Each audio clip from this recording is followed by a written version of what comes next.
एक बार की बात है। एक घने जंगल में एक शिकारी राघव शिकार करने गया।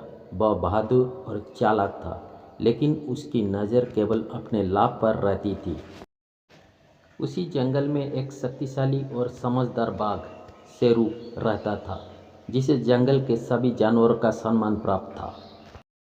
राघव शिकार के लिए तीर कमान लेकर जंगल में घुसा।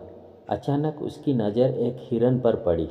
उसने तीर चलाने की तैयारी की ही थी कि एक दहाड़ से पूरा जंगल गूंज उठा। राघव ने मुड़कर देखा कि शेरू उसकी ओर बढ़ रहा है। बाघ के तीखे नुकीले दांत और गहरी आंखें देखकर राघव के होश उड़ गए। तुम इंसान हो और तुमने मेरी शरण में रहने वाले जानवर को मारने की हिम्मत की, शेरू गरजते हुए बोला। राघव ने डरते हुए कहा, मैं सिर्फ अपने परिवार के लिए खाना ढूंढ रहा था। अगर मैंने गलती की है तो मुझे माफ़ कर दो। शेरू मुस्कुराया और बोला, माफ़ी देना आसान है, लेकिन मैं तुम्हें एक परीक्षा में डालूंगा। अगर तुमने इसे पार कर लिया तो मैं तुम्हें छोड़ दूंगा, लेकिन अगर असफल रहे तो तुम्हें इस जंगल में हमेशा के लिए रुकना पड़ेगा। राघव ने सहमति दी। शेरू उसी जंगल के बीचों बीच एक पहाड़ी की चोटी पर ले गया।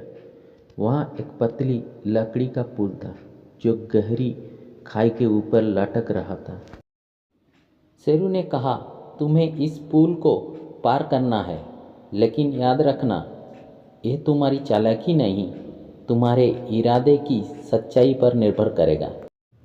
राघव ने डरते हुए पुल पर कदम रखा। जैसे ही उसने पहला कदम रखा, पुल हिलने लगा, लेकिन उसने अपनी हिम्मत को कायम रखा। धीरे धीरे वह आधे रास्ते तक पहुंच गया। तभी उसे खाई के नीचे एक औरत की चीख सुनाई दी। उसने नीचे झांका और देखा कि एक माँ और उसका बच्चा मदद के लिए पुकार रहे थे।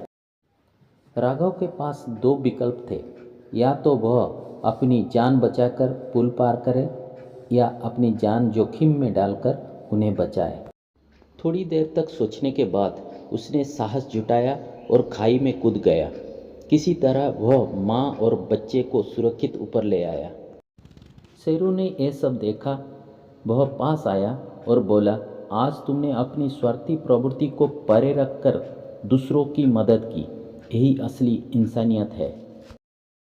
मैं तुम्हें जाने देता हूँ, लेकिन याद रखना, शक्ति और बुद्धि से बढ़कर करुणा और दया है। यही तुम्हें इंसान बनाती है। राघव ने बाघ को प्रणाम किया और उस दिन के बाद उसने शिकार करना छोड़ दिया। वह गांव लौटकर दूसरों की मदद करने में लग गया।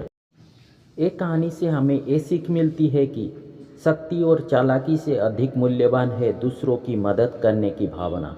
असली जीत तब होती है जब हम अपने स्वार्थ को छोड़कर दूसरों के लिए कुछ अच्छा करते हैं। अगर एक कहानी आप लोगों को अच्छा लगा हो तो please like, share and subscribe कर दीजिएगा। आगे और अच्छे अच्छे कहानी लेकर आऊँगा। Please like, share and subscribe my channel. Thank you.